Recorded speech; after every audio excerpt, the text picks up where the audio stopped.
Hi friends, welcome to Vivek take.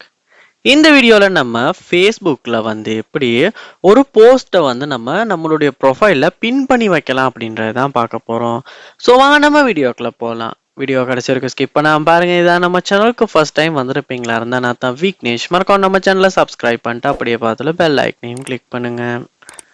அதாவது நம்ம ஃபேஸ்புக்கில் ஒரு ஏதாவது போஸ்ட் ரீல் ஷேர் பண்ணதுக்கு அப்புறமா நம்ம லேட்டஸ்ட்டாக ஷேர் பண்ணது தான் நம்ம ப்ரொஃபைலில் இந்த இடத்துல முதல்ல காட்டும்.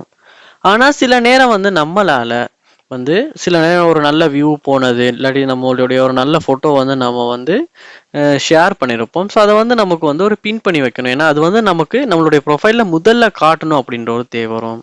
ஸோ அப்படி காட்டணும்னா கண்டிப்பாக அந்த போஸ்ட்டை நம்ம ஃபேஸ்புக்கில் பின் பண்ணி வைக்கணும். ஸோ அது எப்படின்னா, நீங்கள் எந்த போஸ்ட்டை உங்களுடைய ப்ரொஃபைலில் முதல்ல காட்டணும்னு நினைக்கிறீங்களோ அந்த போஸ்ட்டை செலக்ட் பண்ணிக்கங்க.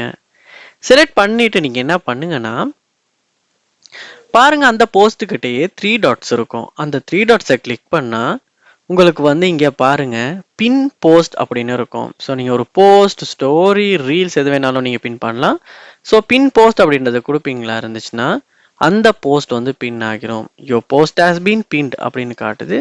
ஸோ இப்போ நீங்கள் ஸ்க்ரோல் பண்ணுவீங்களா இருந்தால் அந்த போஸ்ட் பாருங்க பின்ட் அப்படின்னு ஒரு ஆப்ஷனோட இந்த இடத்துல உங்களுக்கு ஷோ ஆகி ப்ரொஃபைல்லே முதல்லையே காட்டுது.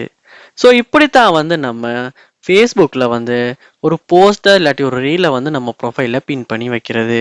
ஸோ இந்த வீடியோ உங்களுக்கு ரொம்ப யூஸ்ஃபுல்லாக இருந்திருக்கும்னு நினைக்கிறேன். இது போல் நிறைய வீடியோ பார்க்கணுன்னா கண்டிப்பாக நம்ம சேனலை சப்ஸ்கிரைப் பண்ணுங்கள். அப்படியே பார்த்துட்டு பெல் ஐக்கனையும் கிளிக் பண்ணுங்கள். தேங்க்யூ.